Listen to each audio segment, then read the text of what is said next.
বিসমিল্লাহির রহমানির রহিম। আসসালামু আলাইকুম। মিরাজ লার্নিং পয়েন্টের পক্ষ থেকে সবাইকে শুভেচ্ছা ও স্বাগতম। আজকে আমি আলোচনা করব বাস্তব সংখ্যার লেকচার অন নিয়ে। লেকচার অনের অধীনে প্রথমে আমরা আলোচনা করব বাস্তব সংখ্যার শ্রেণীবিভাগ নিয়ে। আমরা যদি আজকে একটু মনোযোগ দিয়ে দেখি তাহলে আমার বাস্তব সংখ্যা রিলেটেড যে শ্রেণীবিভাগ অর্থাৎ যত ধরনের সংখ্যা আছে এই সংখ্যাগুলো চিনতে আর কোনো সমস্যা হবে না। তাই ক্লাসটা সবাই একটু মনোযোগ দিয়ে দেখবেন।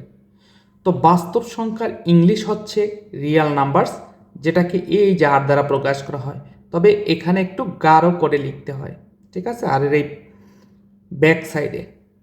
তো বাস্তব সংখ্যাকে মূলত দুই ভাগে ভাগ করা যায়। একটা হচ্ছে মূলদ সংখ্যা আর একটা হচ্ছে কি অমূলদ সংখ্যা। তো মূলদ সংখ্যাকে কিউ দ্বারা প্রকাশ করা হয় এবং অমূলদ সংখ্যাকে কিউ প্রাইম দ্বারা প্রকাশ করা হয়, ঠিক আছে। তো আমরা বইয়ে কিন্তু পড়েছি মূলদ সংখ্যা কি, যে সংখ্যাকে পি বাই কিউ আকারে প্রকাশ করা যায় সেই সংখ্যাগুলো হচ্ছে মূলদ সংখ্যা। আর অমূলদ সংখ্যা কি, যে সংখ্যাগুলোকে পি কিউ আকারে প্রকাশ করা যায় না, অর্থাৎ ভগ্নাংশ আকারে প্রকাশ করা যায় না, সেটা হচ্ছে অমূলদ সংখ্যা। সহজ কথায় যদি বলি, মূলদ সংখ্যাকে ভগ্নাংশ আকারে প্রকাশ করা যায়, অমূলদ সংখ্যাকে ভগ্নাংশ আকারে প্রকাশ করা যায় না। তাহলে মূলদ সংখ্যার ভিতরে কি কি সংখ্যা মূলদ সংখ্যা হতে পারে?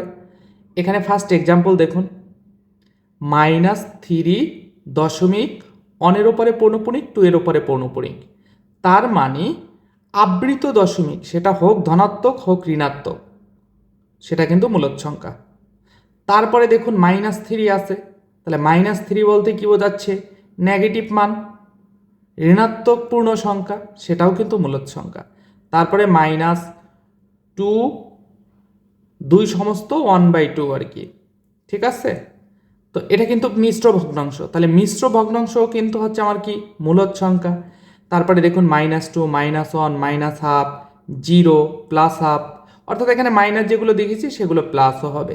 তার মানে মূলদ সংখ্যা হচ্ছে আবৃত দশমিক, তারপরে হচ্ছে ঋণাত্মক পূর্ণ সংখ্যা, ধনাত্মক পূর্ণ সংখ্যা, প্রকৃত ভগ্নাংশ, মিশ্র ভগ্নাংশ, অপ্রকৃত ভগ্নাংশ, এগুলো সব মূলদ সংখ্যা। তাহলে অমূলদ সংখ্যা কোনগুলো? অমূলদ সংখ্যা হচ্ছে অসীম অনাবৃত দশমিক ভগ্নাংশ, ঠিক আছে, যেমন পাই, √2, -√2, তারপরে 3.141667 ডট ডট এরকম চলতে থাকবে। এখন অনেকে বলতে পারেন এখানে যে আপনি এর মান এটা লিখলেন, তারপরে হচ্ছে এটা হচ্ছে পাইয়ের মান এটা লিখলেন, এটা তো দশমিক ভগ্নাংশ, তাহলে এটা অমূলদ সংখ্যা কেন? এটা মূলদ সংখ্যা হওয়ার কথা ছিল না। শুনুন, এইটা কিন্তু অসীম অনাবৃত দশমিক ভগ্নাংশ। কেন? কারণ এই যে পাইয়ের মানটা 3.141667 এরকম কিন্তু কন্টিনিউ চলতে থাকবে, আর এই চলার ধরনটা কিন্তু এক না কেন? কারণ এখানে 14 আসছে, আবার 16 আসছে, তারপরে আবার 67 আসছে, এরকম ভিন্ন সংখ্যা আসছে। আপনি ইচ্ছা করলেও এটাকে পৌনঃপুনিক দিয়ে আবৃত দশমিক ভগ্নাংশে করতে পারবেন না, কেননা পরপর কি ভিন্ন ভিন্ন সংখ্যা আসছে দশমিকের পরে। আপনার যদি এইটা 3 দশমিক যেমন 1 2 1 2 1 2 এরকম যদি আসতো, তাহলে কিন্তু আপনি এটা আবৃত দশমিকে প্রকাশ করতে পারতেন, অর্থাৎ পৌনঃপুনিক দিতে পারতেন। 1 2 পুনরাবৃত্ত হচ্ছে, তাহলে এক্ষেত্রে এইটাকে আমরা মূলদ সংখ্যা বলবো।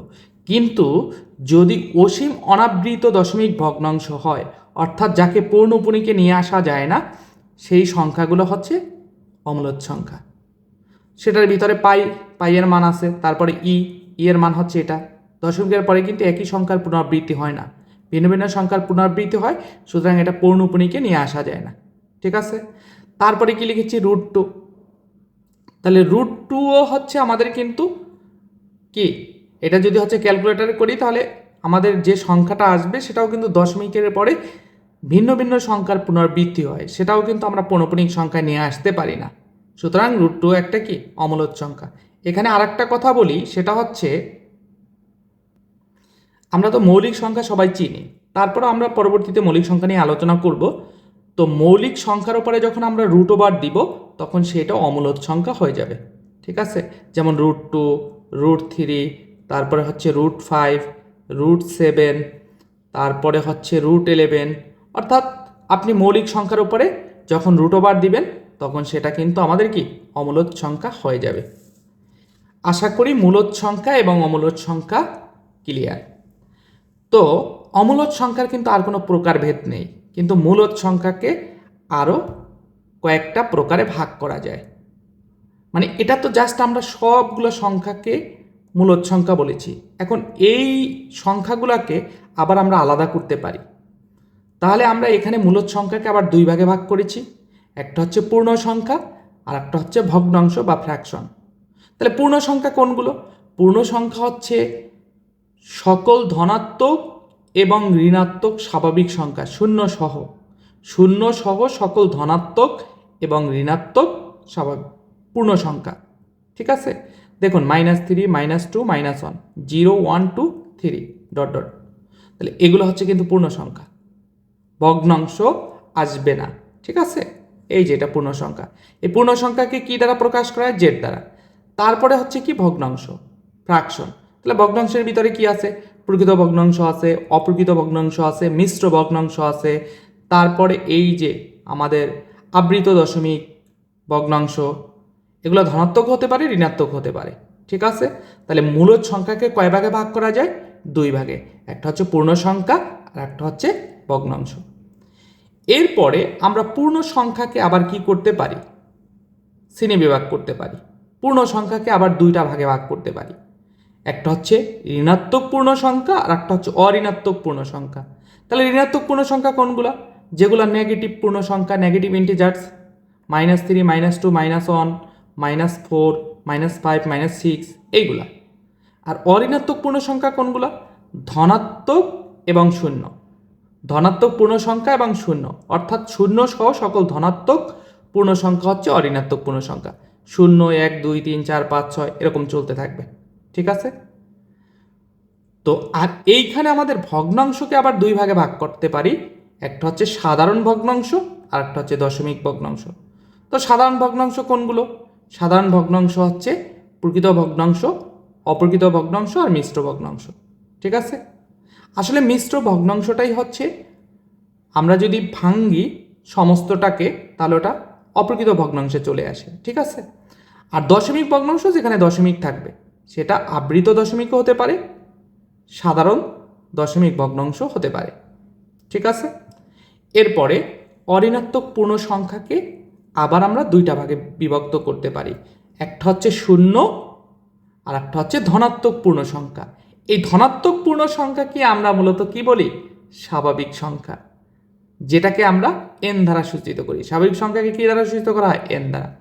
অর্থাৎ সকল ধনাত্মক পূর্ণ সংখ্যাকে স্বাভাবিক সংখ্যা বলে। 1, 2, 3, 4, 5, 6 এরকম চলতে থাকবে। এই স্বাভাবিক সংখ্যাকে আবার তিনটা ভাগে আমরা শ্রেণীবিভাগ করতে পারি, সেটা হচ্ছে মৌলিক সংখ্যা, এক এবং যৌগিক সংখ্যা। তাহলে মৌলিক সংখ্যা কোনগুলো? মৌলিক সংখ্যা হচ্ছে ওই সংখ্যা যে সংখ্যার গুণনীয়ক দুটি। এটা আবার কেমন কথা? গুণনীয়ক দুটি মানে হচ্ছে, যেমন 2 সংখ্যাটা আমাদের হচ্ছে এর গুণনীয়ক দুইটা, 1 এবং 2, অর্থাৎ এই সংখ্যাটাকে এই 1 এবং 2 ছাড়া অন্য কোনো সংখ্যা দ্বারা কি করা যাবে না? ভাগ করা যাবে না। যেমন 3 এর গুণনীয়কও কিন্তু দুইটা, 1 এবং 3। ঠিক আছে, এই 1 এবং 3 ব্যতীত আর কোনো পূর্ণ সংখ্যা দিয়ে এটাকে কি করা যাবে না? ভাগ করা যাবে না। অর্থাৎ যে সকল সংখ্যার গুণনীয়ক দুইটি সেই সকল সংখ্যাকে মৌলিক সংখ্যা বলে। আর এখানে আরেকটা মজার বিষয়, একমাত্র জোড় মৌলিক সংখ্যা হচ্ছে 2। ঠিক আছে, আর কোনো জোড় মৌলিক সংখ্যা নেই। তো তারপরে 1। তাহলে মৌলিক সংখ্যা কি? মৌলিক সংখ্যা হচ্ছে, একটু সংজ্ঞাটা যদি আমরা চিন্তা করি, সংজ্ঞাটা যদি বলি বা সংজ্ঞা যদি কেউ আমাদেরকে বলতে বলে, তাহলে মৌলিক সংখ্যা হচ্ছে এক থেকে বড় যে সকল পূর্ণ সংখ্যার গুণনীয়ক দুইটি এক এবং ওই সংখ্যাটা নিজে, তাদেরকে মৌলিক সংখ্যা বলে। যৌগিক সংখ্যা কি? যৌগিক সংখ্যা হচ্ছে যে সকল স্বাভাবিক সংখ্যার গুণনীয়ক 2 এর অধিক। যেমন এখানে প্রথম সংখ্যাটা কি আছে? 4। তাহলে এখানে 4-এর কিন্তু গুণনীয়ক 1, 4 এবং পাশাপাশি কিন্তু আরও একটা গুণনীয়ক আছে 2। এই কারণে এটা যৌগিক সংখ্যা। ঠিক আছে, 4 কি? যৌগিক সংখ্যা। তো তো তারপরে এখানে আমরা একটু ভগ্নাংশের দিকে আসি। এই সাধারণ ভগ্নাংশটাকে আবার 3টা ভাগে বিভক্ত করা হয়েছে: প্রকৃত ভগ্নাংশ, অপ্রকৃত ভগ্নাংশ, মিশ্র ভগ্নাংশ। প্রকৃত ভগ্নাংশ কি? যেখানে লব ছোট হর বড়। অপ্রকৃত ভগ্নাংশ কি? যেখানে লব বড় হর ছোট। ঠিক আছে? আর এক্ষেত্রে কিন্তু মাইনাসও হতে পারবে, মাইনাস প্লাস দুইটাই হতে পারবে। তো তারপরে মিশ্র ভগ্নাংশ কি? মিশ্র ভগ্নাংশ হচ্ছে যেখানে সমস্ত আকারে থাকবে, এটাও কিন্তু পজিটিভ নেগেটিভ দুইটাই হতে পারবে। আর দশমিক ভগ্নাংশটাকে আবার 2টা ভাগে ভাগ করা যায়। একটা হচ্ছে সসীম দশমিক ভগ্নাংশ, যেটার পরে অর্থাৎ দশমিকের পরে সংখ্যা নির্দিষ্ট থাকে। সসীম মানে কি? নির্দিষ্ট সংখ্যা থাকে, সেটা হচ্ছে সসীম দশমিক ভগ্নাংশ। আর অসীম আবৃত দশমিক ভগ্নাংশ মানে দশমিকের পরে একই সংখ্যার বারবার কি হয়? পুনরাবৃত্তি হয়, যেটাকে আমরা পৌনঃপুনিক দিয়ে কি সংক্ষেপে লিখি, যেমন 1.333333 এরকম চলতে থাকে। তাহলে সেইটাকে বোঝানোর জন্য আমরা 3-এর উপর কি দিই? পৌনঃপুনিক। তাহলে অসীম আবৃত দশমিক ভগ্নাংশ বলে এগুলোকে। ক্লিয়ার? তো আশা করি বাস্তব সংখ্যার শ্রেণীবিভাগ আর কখনো ভুল হবে না, এবং কোনটা মূলদ সংখ্যা, কোনটা অমূলদ সংখ্যা, কোনটা পূর্ণ সংখ্যা, কোনটা ধনাত্মক পূর্ণ সংখ্যা, কোনটা ঋণাত্মক পূর্ণ সংখ্যা, কোনটা মৌলিক সংখ্যা, কোনটা যৌগিক সংখ্যা, এটা নিয়ে আপনাদের আর কোনো ঝামেলা হওয়ার কথা না। তো তারপরে আমরা এখানে একটু তথ্য দেখি বিশেষ দ্রষ্টব্যতে। প্রকৃত ভগ্নাংশের মান কখনো ঋণাত্মক হয় না। খুবই ইম্পর্টেন্ট কথা কিন্তু। প্রকৃত ভগ্নাংশের মান কখনো কি হয় না? ঋণাত্মক হয় না। এটি সর্বদা ধনাত্মক হয়ে থাকে। লব ও হর উভয়ই ধনাত্মক পূর্ণ সংখ্যা। ঠিক আছে? প্রকৃত ভগ্নাংশের মান কখনোই কি হয় না? ঋণাত্মক হয় না। কিন্তু অপ্রকৃত ভগ্নাংশের মান ঋণাত্মক হতে পারে, মিশ্র ভগ্নাংশের মান ঋণাত্মক হতে পারে। এটি সর্বদা কি হয়? ধনাত্মক হয়ে থাকে। লব হর উভয়ই ধনাত্মক পূর্ণ সংখ্যা। যেমন এখানে একটু আমাদের উদাহরণের মাধ্যমে বুঝিয়ে দেওয়ার চেষ্টা করি। a গ্রেটার দেন 0, এর অর্থ হচ্ছে এর ভ্যালুটা 0-র থেকে বড় মানই হচ্ছে কি? ধনাত্মক সংখ্যা। তারপরে বির ভ্যালুটা 0-র থেকে বড় মানে বিও ধনাত্মক সংখ্যা।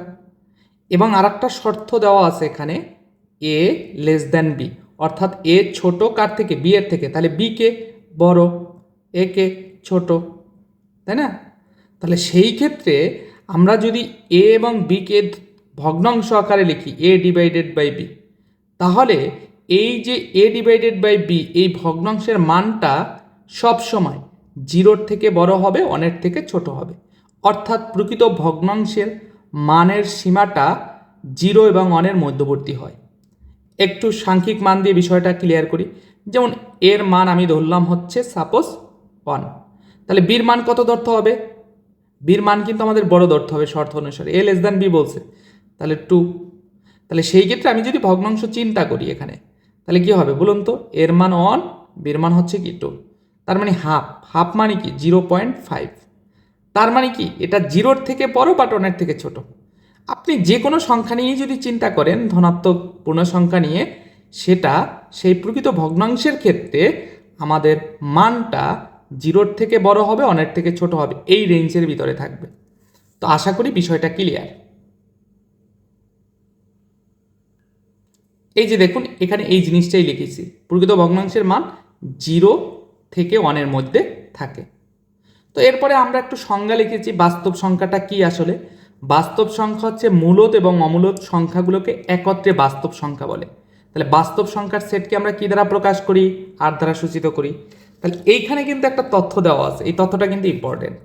তাহলে মূলদ এবং অমূলদ সংখ্যাগুলোকে একত্রে বাস্তব সংখ্যা বলে। তাহলে মূলদ সংখ্যা কি আমাদের কিউ দ্বারা সূচিত করি, আর অমূলদ সংখ্যাকে কি দ্বারা সূচিত করি? কিউ প্রাইম দ্বারা।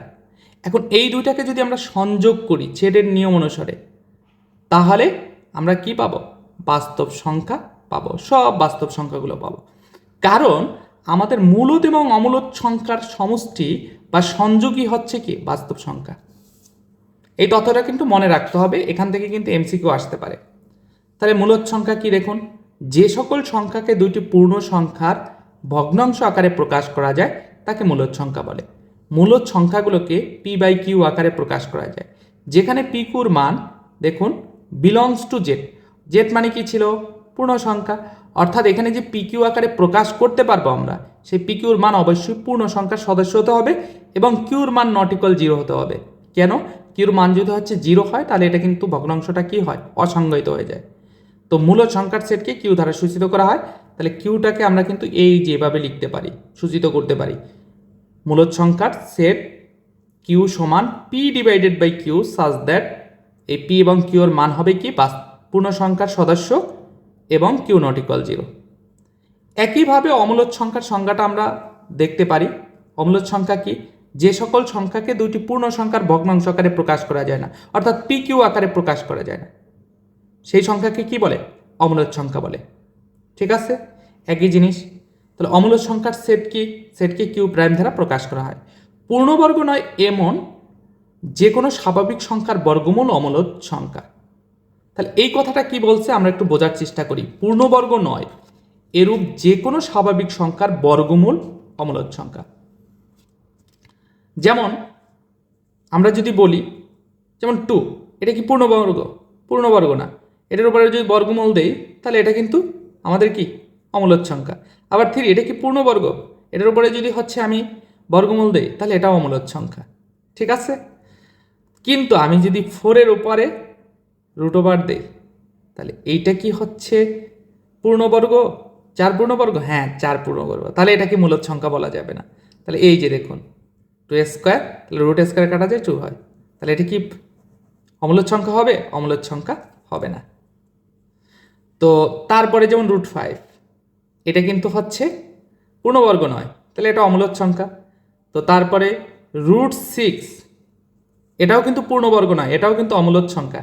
এখন অনেকে বলতে পারেন যে কিছুক্ষণ আগে তো আপনি বললেন যে মৌলিক সংখ্যার উপরে রুট ওভার দিলে সেটা অমূলদ সংখ্যা হবে। পূর্ণবর্গ নয় এমন সংখ্যার উপরেও যদি আপনি রুট ওভার দেন অর্থাৎ বর্গমূল দেন সেটাও অমূলদ সংখ্যা হবে। কেন? দেখুন এখানে √6 আছে, এটাকে যদি আপনি ভাঙান তাহলে কি হবে? 3 × 2, তাই না? তাহলে √3 ইন্টু কি হবে? √2। তাহলে এটাও অমূলদ সংখ্যা, এটাও অমূলদ সংখ্যা। অমূলদ সংখ্যা দিয়ে অমূলদ সংখ্যা গুণ করলে কি হবে? সেটা অমূলদ সংখ্যাই হবে। কথা বুঝতে পারছেন? তো তারপরে আমরা যদি সাপোজ √10 নেই তাহলে এটাও তো হচ্ছে কি পূর্ণবর্গ না, তাহলে এটাও অমূলদ সংখ্যা। দেখুন তাহলে 5 × 2, তাহলে কি হয়? √5 × √2, তাহলে √10 হচ্ছে কি অমূলদ সংখ্যা। এই কথাটাই বলছে যেসব সংখ্যা পূর্ণবর্গ নয় এরূপ যে কোনো স্বাভাবিক সংখ্যার উপরে যদি আপনি বর্গমূল দেন তাহলে সেটা অমূলদ সংখ্যা হবে। কিন্তু যেমন 16, এটার উপরে বর্গমূল দেখলে সেটাকে অমূলদ সংখ্যা বলতে পারবো না, কারণ 16 বর্গমূল করা যায়, পূর্ণবর্গ। যেমন 4 স্কোয়ার, 4 4 16, তাহলে কি 4, তাহলে এটা কিন্তু 16টা কিন্তু আমার পূর্ণবর্গ। ক্লিয়ার? এখন বলতে পারেন পূর্ণবর্গ কেমনে চিনব? দেখুন পূর্ণবর্গ হচ্ছে আপনি প্রত্যেকটা সংখ্যাকে স্কোয়ার করবেন। যেমন 1 স্কোয়ার মানে 1, তাহলে 1 কি পূর্ণবর্গ। তারপর হচ্ছে 2 স্কোয়ার করলে কি আসবে? 4, 4 পূর্ণবর্গ। তারপরে 3কে স্কোয়ার করলে কি আসবে? 9, 9 কিন্তু পূর্ণবর্গ। তারপরে হচ্ছে 4, 4কে স্কোয়ার করলে কি হবে? 16 হবে। এরকম প্রত্যেকটা সংখ্যাকে স্কোয়ার করলে যে সংখ্যাটা পাবেন সেই সংখ্যাটাই হচ্ছে কি পূর্ণবর্গ সংখ্যা। তো আশা করি ক্লিয়ার। এরপরে দেখুন পূর্ণ সংখ্যা। তাহলে আমরা কিছুক্ষণ আগেই কিন্তু দেখলাম বাস্তব সংখ্যার শ্রেণী বিভাগে পূর্ণ সংখ্যা কি ছিল? শূন্য সহ সকল ধনাত্মক এবং ঋণাত্মক সংখ্যাগুলোকে পূর্ণ সংখ্যা বলে। এই যে এখানে সেই জিনিসটাই লিখেছি। পূর্ণ সংখ্যাকে কিন্তু আমরা অখণ্ড সংখ্যাও বলতে পারি। পূর্ণ সংখ্যার সেটকে জেড দ্বারা সূচিত করা হয়। জেড সমান এই যে ডট ডট -3 -2 -1 0 1 2 3। এটাকে আমরা এভাবে লিখতে পারি 0, +-1 +-2 +-3, এরকম চলতে থাকবে। শূন্যকে কেন্দ্রীয় বা নিরপেক্ষ পূর্ণ সংখ্যা বলা হয়। শূন্য থেকে ছোট পূর্ণ সংখ্যাগুলোকে বলা হয় ঋণাত্মক পূর্ণ সংখ্যা এবং শূন্য থেকে বড় পূর্ণ সংখ্যাগুলোকে বলা হয় ধনাত্মক পূর্ণ সংখ্যা। ধনাত্মক পূর্ণ সংখ্যাকে মূলত স্বাভাবিক সংখ্যা বলে এবং শূন্য সহ ধনাত্মক পূর্ণ সংখ্যাকে একত্রে ঋণাত্মক পূর্ণ সংখ্যা বলে। ঠিক আছে, আমরা যে ছকে যে মানগুলো দেখেছি বা যে সংখ্যাগুলো দেখেছি সেটা জাস্ট সংজ্ঞায়ন করা এখানে। এরপরে দেখুন স্বাভাবিক সংখ্যা। তাহলে ধনাত্মক পূর্ণ সংখ্যাকে স্বাভাবিক সংখ্যা বলে, একে ক্যাপিটাল এন দ্বারা সূচিত করা হয়। সবচেয়ে ছোট স্বাভাবিক সংখ্যা কোনটা? 1। সবচেয়ে বড় স্বাভাবিক সংখ্যা কি আমাদের কি জানা আছে? না, অনির্দিষ্ট। স্বাভাবিক সংখ্যাগুলোকে সাধারণত 2 ভাগে ভাগ করা যায়, যথা মৌলিক সংখ্যা আর একটা কি যৌগিক সংখ্যা। তাহলে এক থেকে বড় যে সকল স্বাভাবিক সংখ্যার গুণনীয়ক কয়টি? দুইটি। এক এবং ওই সংখ্যাটি নিজে তাকে মৌলিক সংখ্যা বলে। যেমন 2, 3, 5, 7, 11, 13 ইত্যাদি ইত্যাদি হচ্ছে কি মৌলিক সংখ্যা। আরও আছে সামনে, তো আমরা এই কয়টাই উদাহরণ দিলাম। এরপরে দেখুন যৌগিক সংখ্যা। যে সকল স্বাভাবিক সংখ্যার গুণনীয়ক 2 এর অধিক তাদেরকে যৌগিক সংখ্যা বলে। যেমন 4, 6, 8, 9। তাহলে 4 এর গুণনীয়ক কিন্তু 3টা, 1, তারপরে হচ্ছে 2 এবং 4। ঠিক আছে। 6 এর গুণনীয়ক কয়টা? 1, 6, তারপর হচ্ছে 2 এবং 3, 4টা। তাহলে যেসব সংখ্যার গুণনীয়ক 2 এর অধিক ওই সকল সংখ্যাই হচ্ছে যৌগিক সংখ্যা। গুণনীয়ক হচ্ছে মানে ওই সংখ্যা দিয়ে আমাদের যে সংখ্যাটা যৌগিক সংখ্যা হবে সেই সংখ্যাটা কি করা যাবে? ভাগ করা যাবে। এরপরে আমাদের গুরুত্বপূর্ণ একটা সংজ্ঞা এবং কনসেপ্ট, সহমৌলিক সংখ্যা বা কোপ্রাইম নাম্বারস কি। দুইটি সংখ্যাকে পরস্পর সহমৌলিক বলা হবে যদি এদের মধ্যে 1 ব্যতীত অন্য কোনো সাধারণ উৎপাদক না থাকে। ঠিক আছে, এটার মানে কি? যেমন 4 এবং 15 পরস্পর সহমৌলিক। কেন?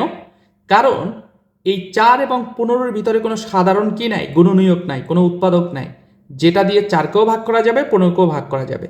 এই কারণে এরা পরস্পরের সহমৌলিক। একমাত্র সাধারণ উৎপাদক হচ্ছে 1। এই 1 দিয়ে 4কেও ভাগ করা যায়, 15কেও ভাগ করা যায়।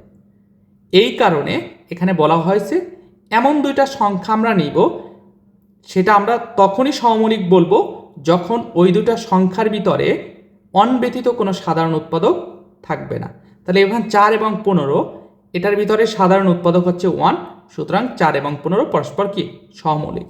কিন্তু এখানে আর দুইটা সংখ্যা দেখুন, 6 এবং হচ্ছে 22 পরস্পর সহমৌলিক নয়। কেন? কারণ এই 6কে 2 দ্বারা ভাগ করা যায়, আবার 22কে কয় দ্বারা ভাগ করা যায়? 2 দ্বারা।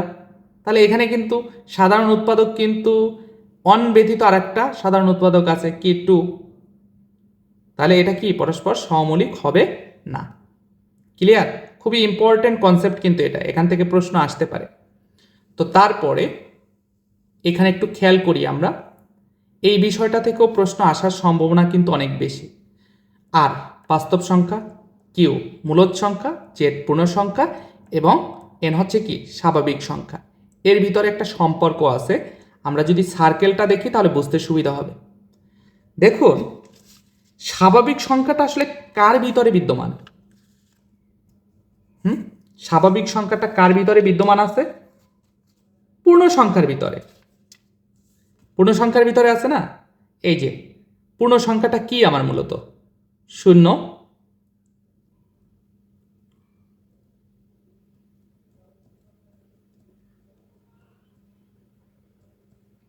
এরকমের না পূর্ণ সংখ্যাটা? তাহলে পূর্ণ সংখ্যাটা যদি এইটা হয় তাহলে পূর্ণ সংখ্যার ভিতরে কে আছে? এনটা কিন্তু পূর্ণ সংখ্যার ভিতরেই আছে, কারণ ধনাত্মক পূর্ণ সংখ্যাগুলোই হচ্ছে কি স্বাভাবিক সংখ্যা, তাই না? তাহলে এইটা যদি হয় সেক্ষেত্রে আমরা কিন্তু বলতে পারি কি জানেন? সেই ক্ষেত্রে আমরা বলতে পারি যে এনটা এন সাবসেট, অর্থাৎ এন সাবসেট কি আর না, সরি, এখানে জেড হবে, মানে জেড এর ভিতরেই তো এন আছে, সুতরাং আমরা বলতে পারি এন সাবসেট জেড। এটা দ্বারা বোঝায় যে এন এর যে সদস্যগুলো আছে সেগুলো জেড এর ভিতরে অবস্থিত। ঠিক আছে। আবার জেড এর মানগুলো কার ভিতরে অবস্থিত? কার ভিতরে আছে? কিউর ভিতরে, মূলদ সংখ্যার ভিতরে। তাহলে জেড সাবসেট কিউ। আবার এইখানে কিউর ভিতরে কিন্তু হচ্ছে এই যে কিউটা কার ভিতরে আছে? আর এর ভিতরে, কারণ বাস্তব সংখ্যার ভিতরেই তো মূলদ সংখ্যা, তাই না? সুতরাং এখানে আমরা কি বলতে পারি? Q subset R. তাহলে এই যে সম্পর্কটা, এই সম্পর্কটাই হচ্ছে বাস্তব সংখ্যা, মূলদ সংখ্যা, পূর্ণ সংখ্যা এবং স্বাভাবিক সংখ্যার মধ্যে কি সম্পর্ক। আশা করি ক্লিয়ার। ঠিক আছে, আবার একটু রিপিট করছি, এই স্বাভাবিক সংখ্যাটা কিন্তু পূর্ণ সংখ্যার ভিতরে আছে, সুতরাং আমরা বলতে পারি এন সাবসেট কি জেড। ঠিক আছে, মানে এন এর সদস্যগুলো জেড এর ভিতরে বিদ্যমান। আবার জেডের সদস্যগুলো কার ভিতরে আছে? মূলদ সংখ্যার ভিতরে আছে। সুতরাং কি বলতে পারি? Z subset Q. আবার কিউ মূলদ সংখ্যা, এই মূলদ সংখ্যা কার ভিতরে বিদ্যমান? বাস্তব সংখ্যার ভিতরে। তাহলে কিউ সাবসেট কি? আর। এখানে আরও একটা সম্পর্ক তৈরি করা যায়, আপনাদের বইতে দেয় নাই। তো এটা হচ্ছে আর সাবসেট কিন্তু আবার কি? সি। সি মানে হচ্ছে কমপ্লেক্স নাম্বার। সি মানে কি? Complex number. এখন আবার অনেকে বলতে পারেন তাহলে কমপ্লেক্স নাম্বারের ভিতরে কি বাস্তব সংখ্যার সব সদস্য বিদ্যমান? হ্যাঁ, এখানে দেখুন কমপ্লেক্স নাম্বারটা হচ্ছে এ প্লাস আইবি আকারের সংখ্যাকে আমরা কি বলি? জটিল সংখ্যা বা কমপ্লেক্স নাম্বার। তাহলে এ হচ্ছে কি? বাস্তব অংশ অর্থাৎ বাস্তব সংখ্যা। আর বি পদটা কি? কাল্পনিক। এই অংশটা কি? কাল্পনিক সংখ্যা। তাহলে এইখানে কিন্তু বাস্তব সংখ্যাও আছে, কাল্পনিক সংখ্যাও আছে। এই কারণে আর সাবসেট কি? Complex number.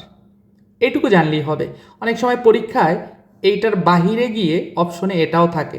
যখন অপশনে এই জিনিসটা থাকবে তখন উত্তর কিন্তু এটা হবে। এটা যদি থাকে এটা হবে না, এটা যদি থাকে তাহলে এটা উত্তর হবে। অনেক সময় আপনাদের কিন্তু কনফিউজড অপশন দেওয়া থাকে, বিশেষ করে এই চাকরির পরীক্ষাগুলোতে এই ধরনের কনফিউজড অপশন থাকে। সুতরাং এই ক্ষেত্রে সতর্ক থাকবেন। মনে হবে যে ক হবে, খ হবে, কিন্তু আসলে এই ধরনের কিছু লজিক্যাল বিষয় আছে, সেই বিষয়গুলো মাথায় রেখে উত্তর করতে হবে। এই জিনিসগুলোই হচ্ছে এখানে ব্যাখ্যা দেওয়া আছে। আর এইখানে কিন্তু আমরা সরলেখার মাধ্যমে এই জিনিসটা কি বুঝিয়েছি, নিচ থেকে ওপারে আর কি। ঠিক আছে, তো আশা করি ব্যাখ্যাটা আপনারা নিজেরা পড়লেই পারবেন। এই যে দেখুন, ঠিক আছে। তো এরপরে আমাদের যে কনসেপ্টটা সেটা হচ্ছে কি? বাস্তব সংখ্যার পরম মান, absolute value of real numbers. একটি বাস্তব সংখ্যা এর পরম মান, এই যে চিহ্নটা দুই পাশে দুইটা খাড়া দাগ, এটাকে মডুলাস বলে। মডুলাস দ্বারা প্রকাশ করা হয়। এখন অনেকে বলতে পারেন যে অ্যাবসোলিউট ভ্যালু, বাস্তব সংখ্যার পরম মান, এটা আসলে কি জিনিস, এটা কেন ব্যবহার করা হয়? আসলে এটা দূরত্ব নির্দেশ করতে ব্যবহৃত হয়। যেমন আমি যদি আপনাকে বলি যে -3, তাহলে আপনি কিন্তু অনায়াসে বলতে পারবেন যে মডুলাসের ভিতরে যদি মাইনাস থাকে তাহলে অলওয়েজ প্লাস হয়, +3। ঠিক আছে, এটার রিজন হচ্ছে আপনি ধরুন এটা একটা সংখ্যা রেখা, আমি আগেই বলছি বাস্তব পরম মান দ্বারা কি? দূরত্ব নির্দেশ করে। তাহলে এইটা হচ্ছে মূল পয়েন্ট আমাদের, জিরো মূল বিন্দু। তাহলে মূল বিন্দু থেকে -3 কত গড়? আর বাম দিকে 3 গড়, 1 2 3। তাহলে মূল বিন্দু থেকে জাস্ট -3 অবস্থান কোথায় সেইটা নির্দেশ করে মডুলাস -3 দ্বারা। এই কারণে এইখানে দূরত্ব কখনো কি হয় না? নেগেটিভ হয় না। এই কারণে এটা কি হবে? +3। কথা বুঝতে পারছেন? এটা হচ্ছে বেসিক কনসেপ্ট। তো তারপরে আমি যদি বলি মডুলাস 3, এটাও কিন্তু 3, কারণ এটা দ্বারা বোঝায় যে মূলবিন্দু থেকে পজিটিভ দিকে কয় গড়? 1 গড়, 2 গড়, 3 গড়। তাহলে এখানেও কিন্তু আমাদের কত? 3 একক অগ্রসর হচ্ছে। এই কারণে মডুলাস 3 মানে হচ্ছে 3। যাই হোক, এই বিষয়টা আমাদের লাগবে না। আমাদের যেটা লাগবে সেটা হচ্ছে এখানে কিছু শর্ত আছে, এই শর্ত। তাহলে মডুলাস এ কে নিম্নলিখিতভাবে সংজ্ঞায়িত করা যায় কিভাবে? দেখুন, মডুলাস এ সমান, এখানে কিন্তু +a আছে, -a আছে, 0 আছে। তাহলে +a কখন? যখন a গ্রেটার দ্যান 0। -a কখন? যখন এর মানটা <0 অর্থাৎ নেগেটিভ যখন হবে। আর a = 0 কখন? যখন, মানে এইখানে মডুলাস a সমান 0 হবে কখন? যখন এর মানটা 0। ঠিক আছে, এই ব্যাপারগুলো একটু ক্লিয়ার করি আমি। তাহলে মডুলাস এ, তিনটা শর্ত, a -a 0, যখন এর মানটা কি? এ কখন হবে? মডুলাস এ সমান এ কখন হবে? যখন এর মানটা <0 হবে। -a কখন হবে? যখন <0 হবে। 0 কখন হবে? যখন a = 0 হবে। তাহলে দেখুন, আমরা যদি এর মানটা ধনাত্মক ধরি তাহলে কি হয়? দেখুন, +3 আমরা ধরলাম, তাহলে সেটা কিন্তু 3 হবে। কিন্তু আমরা যদি এই এর মানটা -3 এই শর্তের জন্য ধরি, কারণ এখানে বলছে a <0, এর মানটা 0-র থেকে ছোট, তাহলে -3 ধরলাম সাপোজ। তাহলে এখানে কি হবে? এই যে -a, তাহলে এর পরিবর্তে আমি কি বসিয়েছি? -3। তাহলে -3 যেহেতু আমার, তাহলে মাইনাস এ বলতে কি -3। এইটা কিন্তু হচ্ছে আমার এই শর্তের মাইনাস, আর এ বলতে আমি ধরছি কোনটা -3, সেই -3 ব্র্যাকেটের ভিতরে লিখেছি। তাহলে মাইনাসে মাইনাসে কি +3। কথা বুঝছেন? এই কারণে মডুলাসের ভিতরে যদি আমাদের মাইনাস থাকে সেটা কি হয় প্লাস হয়। আর এর মান যদি আমি 0 ধরি তাহলে কি হবে, এর মান 0 ধরলে মডুলাস 0 মানে হচ্ছে 0। আশা করি ক্লিয়ার। তো মডুলাস এ কে √a² এর মানের কি সমতুল্য বিবেচনা করা হয়, অর্থাৎ মডুলাস এ সমান √a²। এই শর্তটা কিন্তু ইম্পর্টেন্ট, আসতে পারে এমসিকিউতে। এরপরে আমাদের সবচেয়ে গুরুত্বপূর্ণ বিষয় সেটা হচ্ছে পরম মানের ধর্ম। খুবই গুরুত্বপূর্ণ, আপনাদের কিন্তু এই জিনিসগুলো খুব ভালোভাবে আয়ত্ত করতে হবে। এখন কিন্তু আর লিখিতর মতো এই প্রমাণগুলো আসবে না, এগুলোর প্রমাণ করতাম আমরা, এখন কিন্তু আর প্রমাণ আসবে না। এখন আপনাকে এই যে পরমাণের ধর্মগুলো একটু বুঝে মেমোরাইজ করতে হবে। তাহলে দেখুন এখানে কি বলা আছে, মডুলাস এ >= 0 যখন এ বিলংস টু কি আর। তার মানে এখানে যেটা বোঝাচ্ছে এই মডুলাস এর মানটা অলওয়েজ 0 সমান অথবা বড় হবে। এটার মানে কি দেখুন, এখানে বলা আছে মডুলাস এর মানটা 0 বড় অথবা কি সমান হবে যখন এর ভ্যালুটা হবে বাস্তব সংখ্যার সদস্য। ধরুন এর মান যদি হচ্ছে আমি 1 ধরি তাহলে কি হয়, মডুলাস 1 সমান কি 1। তাহলে দেখুন এটা 0 থেকে বড় হচ্ছে না। আবার যদি এর মান হচ্ছে -1 ধরি তাহলে কি হবে, মডুলাস -1। তাহলে এটা কি হবে, -1 যদি মডুলাসের ভিতরে থাকে তাহলে +1, সেটা কিন্তু 0 থেকে বড় হচ্ছে। আবার এর মান যদি আমি 0 ধরি তাহলে মডুলাস 0 ইকুয়াল কি 0। তাহলে এটা কিন্তু মডুলাস এ, এটা কিন্তু ইকুয়াল হচ্ছে আর কি, 0-র সাথে ইকুয়াল হচ্ছে। আপনি এইখানে এর মান যাই ধরুন না কেন এটা 0 সমান অথবা 0 থেকে কি হবে বড় হবে। এরপরে আমাদের 2 নম্বর শর্তটা দেখুন, মডুলাস এ >= a, যেখানে এ বিলংস টু আর। এগুলো প্রত্যেকটাই কিন্তু সাংখ্যিক মান দিয়ে আপনি টেস্ট করে দেখতে পারেন। যাই হোক, প্রত্যেকটা যদি করতে যাই তাহলে আমাদের ভিডিও লং হয়ে যাবে, আপনারা ট্রাই করে দেখতে পারেন। তো modulus A >= -a, A belongs to কি আর। তারপরে এই যে minus modulus A a modulus এ, যেখানে এ বিলংস টু রিয়েল নাম্বার। তো তারপরে মডুলাস a² যে কথা অর্থাৎ যে মান আসবে শুধু a² একই মান আসবে, ঠিক আছে। তারপরে দেখুন modulus ab = modulus a * modulus b। তবে এখানে আরেকটা কথা বলে রাখি, এটা কিন্তু অনেক সময় বড়ও হয়, অনেক সময় কি বড়ও হয়। এখানে আপনাদের শর্তে দেওয়া modulus ab = modulus a modulus b, কিন্তু এটা সমানও হয় আবার এই যে > হয়। এমসিকিউতে যদি এই অপশনটা থাকে তাহলে এই অপশনটাও দাগাতে পারেন, এটা অনেক সময় বড়ও হয় এই যে এটা, ঠিক আছে। তবে ম্যাক্সিমাম ক্ষেত্রে সমান হয়, এই কারণে আমাদের সমানটা দেওয়া। আর আপনাদের এইচএসসি লেভেলের যে বইটা সেটা এই সমান দেওয়া আর কি। তো তারপরে মডুলাস a/b সমান, এটাকে আলাদা করে লেখা যায় মডুলাস a/ মডুলাস b। আপনি এ বি এর মান ধরে তারপরে দেখতে পারেন যে আসলে সত্য কিনা। তো তারপরে সবচেয়ে গুরুত্বপূর্ণ যে পরম মানের ধর্ম এই যে এই দুইটা, তাহলে এখানে কি আছে, modulus a + b <= modulus a + modulus b, ঠিক আছে।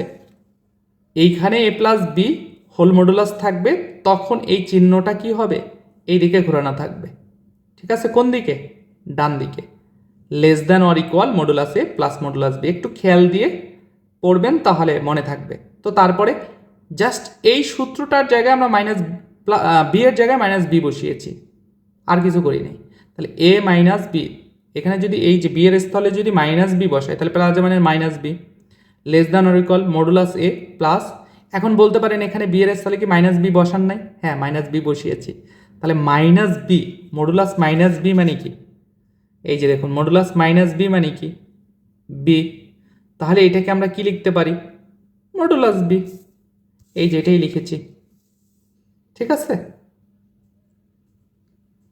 ক্লিয়ার এ পর্যন্ত, আশা করি ক্লিয়ার। এরপরে দেখুন modulus a - b > modulus modulus A minus modulus B comma A comma B belongs to কি রিয়াল নাম্বার। তো তারপর আরেকটা শর্ত আছে, এর মানটা যদি জিরোর থেকে বড় অথবা সমান হয় তখন আমরা modulus x less than or equal a হলে তখন আমরা এই যে মডুলাস সরিয়ে দিয়ে আমরা এভাবে লিখতে পারি minus a less than or equal x less than or equal এ।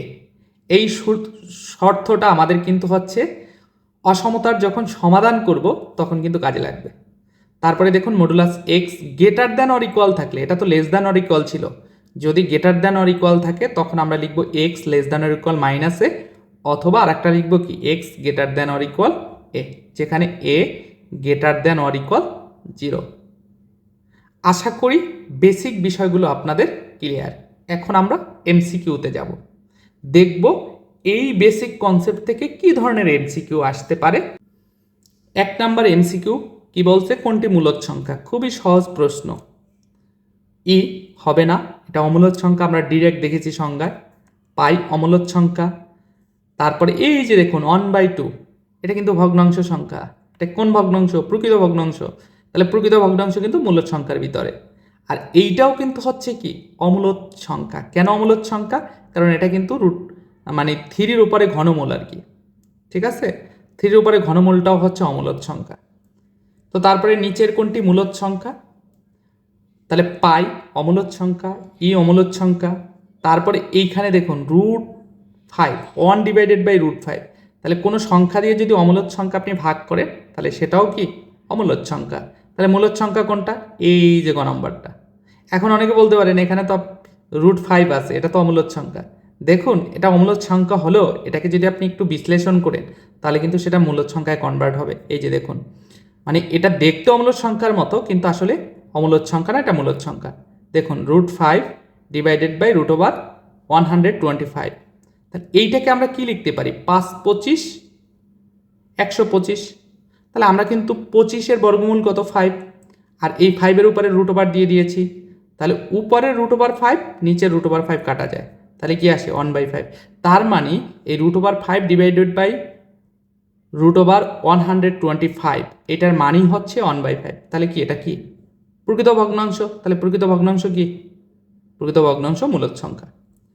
তো তারপরে দেখুন 3 নাম্বার, নিচের কোনটি মূলদ সংখ্যা নয়? তাহলে এখানে দেখুন অপশন কতে যেটা আছে সেটা কিন্তু কি 2.12 এর উপরে পৌনঃপুনিক। তাহলে পৌনঃপুনিক রিলেটেড যে সংখ্যা, এটাকে আমরা আবৃত দশমিক ভগ্নাংশ বলি, সেটা কি মূলদ সংখ্যা। কিন্তু এখানে বলছে মূলদ সংখ্যা নয়। তারপরে 2.10101010, তার মানে একই সংখ্যার পুনরাবৃত্তি ঘটছে, এটাও কি মূলদ সংখ্যা। এটাকে কিন্তু ইচ্ছা করলে আমরা 1-এর উপরে পৌনঃপুনিক দিতে পারি, 0-এর উপরে পৌনঃপুনিক দিতে পারি। তো তারপরে গ নাম্বার -2, এটা তো পূর্ণ সংখ্যা, এটাও মূলদ সংখ্যা। তাহলে ঘ নাম্বার অপশনে কি আছে? ই। তাহলে ই হচ্ছে অমূলদ সংখ্যা, কারণ এখানে বলছে মূলদ সংখ্যা নয়, তাহলে অমূলদ সংখ্যা হচ্ছে ই। তো তারপরে দেখুন 4 নাম্বার, কোনটি অমূলদ সংখ্যা নয়? এখানে বলছে অমূলদ সংখ্যা নয়, প্রশ্নগুলো খেয়াল করতে হবে। তাহলে অমূলদ সংখ্যা নয় মানে কি? মূলদ সংখ্যা। তাহলে √11, এটা কিন্তু হচ্ছে আপনার কি অমূলদ সংখ্যা। পাই অমূলদ সংখ্যা। তারপরে 0.10 100 100 1, তারপরে 4টা 0। এখানে দশমিকের পরে যে সংখ্যাগুলো পুনরাবৃত্তি হচ্ছে মানে আসছে, সেগুলো কিন্তু হচ্ছে একই সংখ্যার পুনরাবৃত্তি হচ্ছে না। সুতরাং এটা ইচ্ছা করলে আপনি কিন্তু কি করতে পারেন না, পৌনঃপুনিকে নিয়ে আসতে পারেন না। সুতরাং এটাও কি অমূলদ সংখ্যা। তাহলে মূলদ সংখ্যা কোনটা? এই যে খ নাম্বার অপশন, এটাকে কিন্তু পৌনঃপুনিকে নিয়ে আসা যায়। এই যে দেখুন 101, তারপরে 101, তারপরে 101 101, তার মানে 101 দশমিকের পরে কি হচ্ছে? রিপিট হচ্ছে। সুতরাং এই দুইটার উপরে আমরা কি পৌনঃপুনিক দিতে পারি। সুতরাং খ নম্বর অপশন কি মূলদ সংখ্যা। ক্লিয়ার? এরপরে 5 নাম্বার 0.1818 এর ক্ষেত্রে কোনটি সঠিক? তাহলে 181818 কি হচ্ছে? একই সংখ্যার পুনরাবৃত্তি হচ্ছে, তাহলে এটা কি পৌনঃপুনিক দেওয়া যায় না? আর পৌনঃপুনিক রিলেটেড সংখ্যা কি মূলদ সংখ্যা, তাহলে কি হবে? ক মূলদ সংখ্যা। বুঝতে পারছি? এরপরে দেখুন 6 নাম্বার, নিচের কোন দুইটি মূলদ সংখ্যা নয়? তাহলে মূলদ সংখ্যা নয় মানে কি? অমূলদ সংখ্যা। তাহলে আমরা একটু অপশনের দিকে তাকাই। এই যে লক রিলেটেড বিষয়গুলো দিছে, এটা তো ঝামেলা করছে। আচ্ছা, কোনো সমস্যা নাই। এখানে বলছে নিচের কোন দুটি মূলদ সংখ্যা নয়, তার মানে কি? অমূলদ সংখ্যা। তাহলে এই যে √4, এটা কিন্তু 4 কিন্তু পূর্ণবর্গ সংখ্যা, তাহলে কি মূলদ হবে? মানে অমূলদ হবে? হ্যাঁ, অমূলদ হবে না। তার মানে এখানে কিন্তু একটা মূলদ চলে আসছে, এখানেও একটা মূলদ চলে আসছে। তারপরে √25, 25ও কিন্তু পূর্ণবর্গ সংখ্যা, তাহলে এটা √25কে যদি আমরা করি তাহলে 5 হয়। 5 কি? মূলদ সংখ্যা। তার মানে এটা অপশন হবে না, এটা অপশন হবে না, এটা অপশন হবে না। অপশন আছে কোনটা? ক। তাহলে উত্তর কি হবে? ক। লগ 3ও কিন্তু একটা অমূলদ সংখ্যা। ঠিক আছে, লগের সাথে যা থাকবে, লগ 3 লগ 4 যাই বলেন না কেন, অমূলদ সংখ্যা। কমা পাই তো অমূলদ সংখ্যাই। ঠিক আছে, এই রকমের যদি প্রশ্ন আসে অপশনের দিকে তাকাবেন, তাকিয়ে আসলে কয়টা অপশন বাদ দেওয়া যায় সেগুলো বাদ দিয়ে তারপরে অপশন চুজ করে ফেলবেন। তাহলে হয় কি? তাহলে কোশ্চেনে উত্তর হওয়ার চান্স অনেক বেড়ে যায়। আপনি যদি একটা কোশ্চেনের উত্তর নাও পারেন, সেক্ষেত্রে এরকম লজিক্যাল চিন্তা করে কিন্তু আপনি সঠিক উত্তর বের করে ফেলতে পারবেন। যাই হোক, আশা করি 6 নম্বর প্রশ্নটা বুঝতে পেরেছেন। এরপরে দেখুন, লগ 27 সংখ্যাটি অমূলদ সংখ্যা। কত সালে জার্মান গণিতবিদ জর্জ ক্যান্টর বাস্তব সংখ্যা নির্ণয়ের কৃতিত্ব অর্জন করেন? 1871 সালে। তো 30 এবং 80 এর মধ্যবর্তী বৃহত্তম এবং ক্ষুদ্রতম মৌলিক সংখ্যার ব্যবধান কত? তাহলে 30-এর পরে আমাদের মৌলিক সংখ্যা কি আছে? 31। মানে 31 মৌলিক সংখ্যা। তাহলে 30 হতে 80 এর মধ্যে সবচেয়ে বড় মৌলিক সংখ্যা এবং সবচেয়ে ছোট মৌলিক সংখ্যার ব্যবধান বের করতে হবে। তাহলে 30-এর পরে 31 হচ্ছে আমার ক্ষুদ্রতম মৌলিক সংখ্যা, এবং 80-র আগে বৃহত্তম মৌলিক সংখ্যা কি? 79। তাহলে ব্যবধান মানে কি? এই দুটোর বিয়োগফল করতে হবে। তাহলে কত আসবে? 48। উত্তর খ। তো তারপরে দেখুন, যদি এক্স এবং ওয়াই উভয়ই ধারাবাহিক প্রাইম নাম্বারস হয় এবং এক্স কমা ওয়াই <= 70 হয়, তাহলে এক্স এবং ওয়াইয়ের জন্য নিচের কোন পার্থক্য সঠিক নয়? দেখুন, এখানে খুব ব্যাখ্যা দেওয়া আছে সুন্দরভাবে। আমরা প্রথমে 70-এর আগ পর্যন্ত যে মৌলিক সংখ্যা আছে, প্রাইম নাম্বার আছে, সেগুলো লিখে নিয়েছি। আমরা 31 পর্যন্ত লিখে আসলে এটার উত্তর পেয়ে গেছি, যার কারণে আমরা পরবর্তীগুলো লিখি নাই। তো দেখুন, দুইটা প্রাইম নাম্বারের পার্থক্য। এখন 3 থেকে আমি যদি 2 বিয়োগ করি তাহলে কত আসছে? 1 আসছে। অপশনে কি 1 আছে? নাই। তো তারপরে হচ্ছে আমি কি করেছি? 5 থেকে 3 বিয়োগ করেছি, কত আসছে? 2। তাহলে এখানে বলছে নিচের কোনো পার্থক্য সঠিক নয়। কোন পার্থক্য সঠিক নয়? তাহলে এই 2 তো সঠিক, তার মানে এটা হবে? হবে না। উত্তর এটা হবে না। যেটা সঠিক না সেটা উত্তর হবে। তো তারপরে 11 থেকে আমরা যখন 7 বিয়োগ করেছি, 7 কই? এই যে 7, তখন আসছে কত? 4। তার মানে পার্থক্য কিন্তু 4, এটাও হবে না। তো তারপরে 29 থেকে 23 বিয়োগ করেছি, 29 কই? এই যে 29 থেকে 23 বিয়োগ করেছি, তাহলে কত আসছে? 6। তাহলে এই যে উত্তর 6ও হবে না। তাহলে পার্থক্য না কোনটা? এই যে 5। তার মানে উত্তর হচ্ছে কি? ক। এভাবে অপশন টেস্ট করতে পারেন। এরপরে দেখুন 11 নম্বর, কতভাবে 5 সংখ্যাটিকে দুটি প্রাইম সংখ্যার যোগফল হিসেবে প্রকাশ করা যায়? প্রাইম সংখ্যার মানে মৌলিক সংখ্যার যোগফল রূপে প্রকাশ করা যায়। কতভাবে 50 সংখ্যাটিকে দুটি প্রাইম সংখ্যার যোগফল হিসেবে প্রকাশ করা যায়? উত্তর হচ্ছে 5 উপায়ে। এখন এই ক্ষেত্রে আমাদের যে কাজটা করতে হবে, 1 থেকে 50 পর্যন্ত মৌলিক সংখ্যা যেগুলো আছে সেগুলো লিখতে হবে। এই যে আমরা লিখলাম। তো তারপরে আমরা হিসাব করতে হবে যে কোন দুটা মৌলিক সংখ্যা যোগ করলে আমাদের 50 হয়। যেমন 3 আর 47 যোগ করলে 50 হয়, সাথে সাথে 43 গুণ করলে 50 হয়, 37-এর সাথে 13 যোগ করলে 50 হয়, তারপরে 13-র সাথে 23-এর সাথে 17 যোগ করলে 50 হয়, 19-এর সাথে 31 যোগ করলে 50 হয়।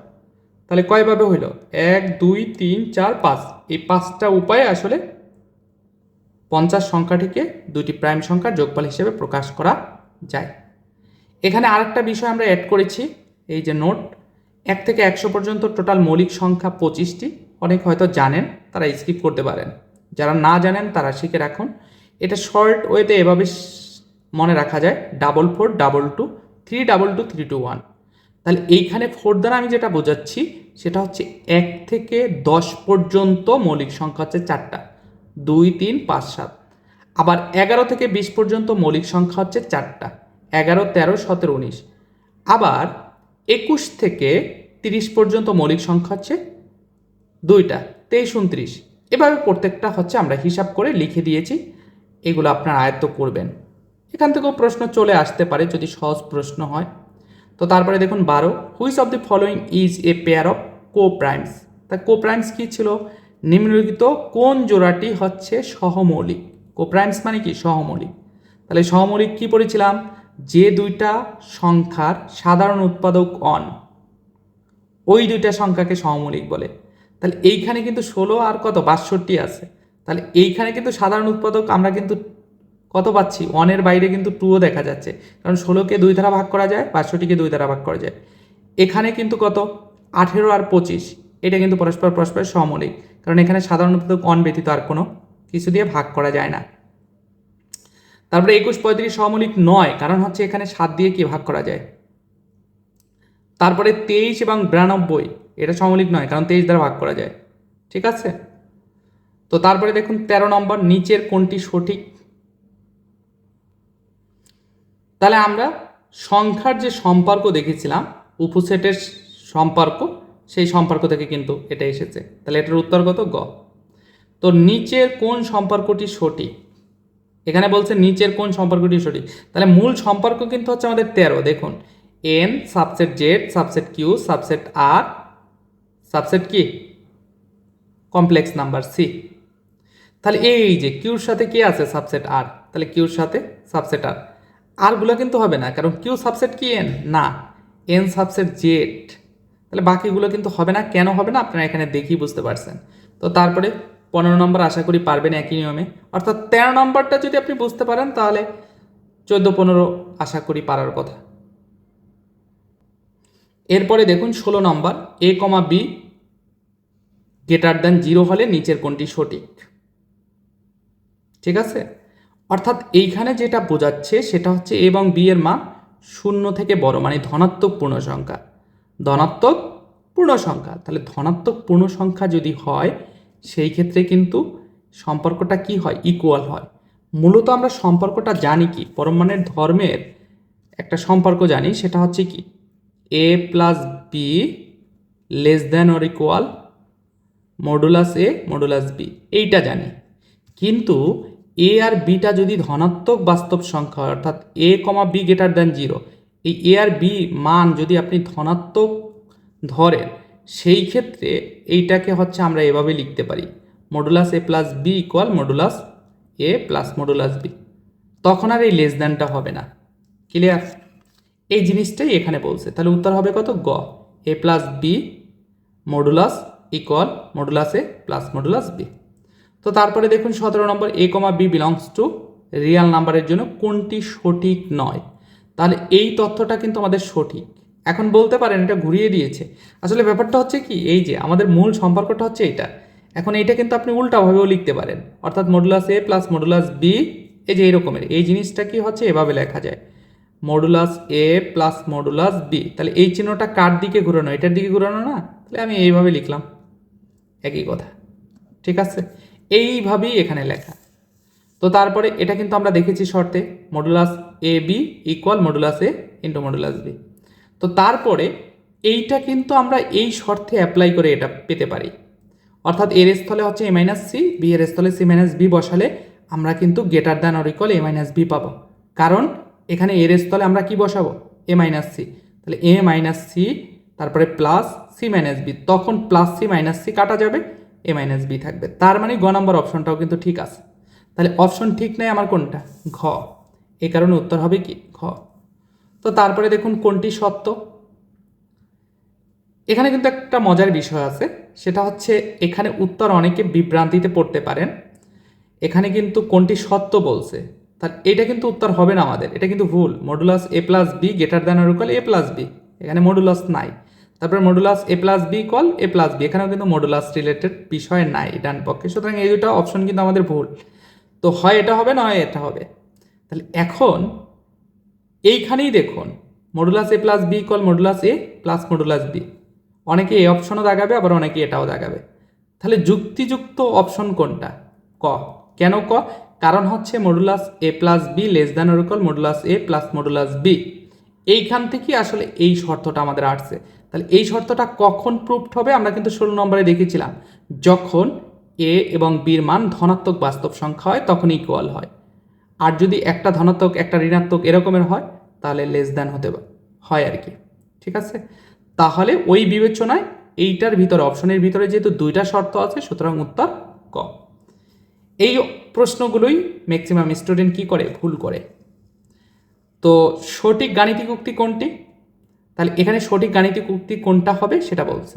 তাহলে এখানে কিন্তু ইকুয়াল নাই দুইটার সাথে। ঠিক আছে, তো আমরা কিন্তু ইকুয়াল রিলেটেড শর্ত দেখেছি পরম মানের ধর্মে, এরকম ছিল a b modulus A B equal modulus a modulus B. তাহলে আমরা ইকুয়ালেরটা পড়েছি, কিন্তু কয়ের সাথে ইকুয়াল নাই, ক্ষয়ের সাথেও ইকুয়াল নাই। তাহলে এই দুইটা প্রথমেই আমরা অপশন বাদ দিয়ে দিতে পারি। তাহলে গ এবং ঘ উত্তর হবে, হয় গ নয়তো ঘ। ঠিক আছে, তাহলে উত্তর হবে হচ্ছে গ। কেন? এটা সমান হয় অথবা বড় হয় আর কি। ঠিক আছে, আমরা যখন পরমাণের ধর্ম পড়িয়েছিলাম তখনও কিন্তু এই জিনিসটা আমি তখন বুঝিয়েছি, হয়তোবা লেখা নাই কিন্তু এই কথাটা আমি বলেছিলাম তখন। ঠিক আছে, তো তারপরে দেখুন 20 নাম্বার, এটার উত্তর কিন্তু ক এবং গ দুইটাই। ঠিক আছে, আশা করি আপনারা পারবেন।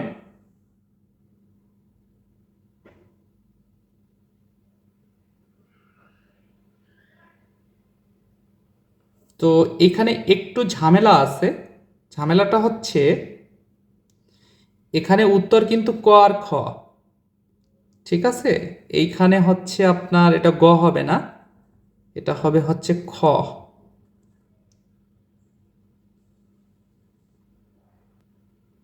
তো তারপরে আমাদের 21 নম্বর প্রশ্নটা কি বলা আছে দেখুন, modulus X equal modulus Y থেকে নিচের কোনটি নির্দেশিত হয়? এটার উত্তর হচ্ছে গ, এক্স বাই ওয়াই সমান প্লাস মাইনাস ওয়ান। ঠিক আছে, আশা করি দেখি বুঝতে পারবেন। এখানে লাস্ট লাইনে একটু বলি, এই মডুলাস যখন উঠিয়ে দেবো তখন আমাদের কি আসবে, একটা প্লাস মাইনাস আসবে, অর্থাৎ প্লাস মাইনাস ওয়ান। ঠিক আছে, তারপরে আর প্লাস প্রতীক কি বোঝায়? আর প্লাস দ্বারা আসলে ধনাত্মক বাস্তব সংখ্যার সেটকে বোঝায়। তার মানে উত্তর কি খ। নিচের কোনটি সঠিক? নিচের কোনটি সঠিক? এটার উত্তর হবে ক, কেননা সকল মূলদ এবং অমূলদ সংখ্যার সংযোগ সেটি হচ্ছে বাস্তব সংখ্যা।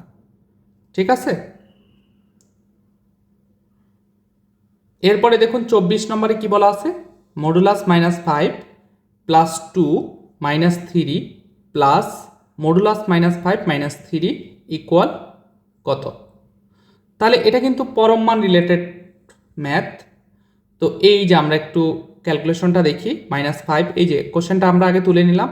তাহলে -5 এর উপরে মডুলাস আছে, তাহলে কি হবে +5, তারপরে +2 -3 প্লাস এই যে এখানে -5 মডুলাস আছে, তাহলে কি হবে +5 আর -3। এরপরে হচ্ছে আমরা ক্যালকুলেশন করে কত পেয়েছি 6, তার মানে উত্তর হচ্ছে কত, গ 6। খুবই সহজ কোশ্চেন কিন্তু। তো তারপরে দেখুন এই যে হোল মডুলাস 2 - 6 মাইনাস মডুলাস 1 - 9 এর মান কত? এটাও কিন্তু আমরা এখানে ক্যালকুলেশন করেছি। এই যে তাহলে 2 - 6 মানে কি -4, তাহলে এই যে মডুলাস -4 মাইনাস 1 - 9 মানে কি -8, তাহলে মডুলাস। তো তাহলে -4 এর উপরে যেহেতু মডুলাস আছে তো +4 হবে, তারপরে এই মাইনাস, এরপরে কি আছে -8 এর উপরে মডুলাস, তাহলে +8, তারপরে এই যে বাইরের যে মডুলাসটা ছিল এটা দুই পাশে দিয়ে দিলাম। তো তারপরে 4 মাইনাস কত 8, তাহলে কি হবে -4, তাহলে 4-এর উপরে কি আছে মডুলাস আছে, তাহলে কি +4 হবে। তাহলে এই +4 কোন অপশনে আছে, অপশন গতে। তাহলে এটাই উত্তর। তো আশা করি লেকচার 1 আপনাদের ক্লিয়ার। তো আজকে এই পর্যন্তই, সবাই ভালো থাকবেন, সুস্থ থাকবেন, আল্লাহ হাফেজ।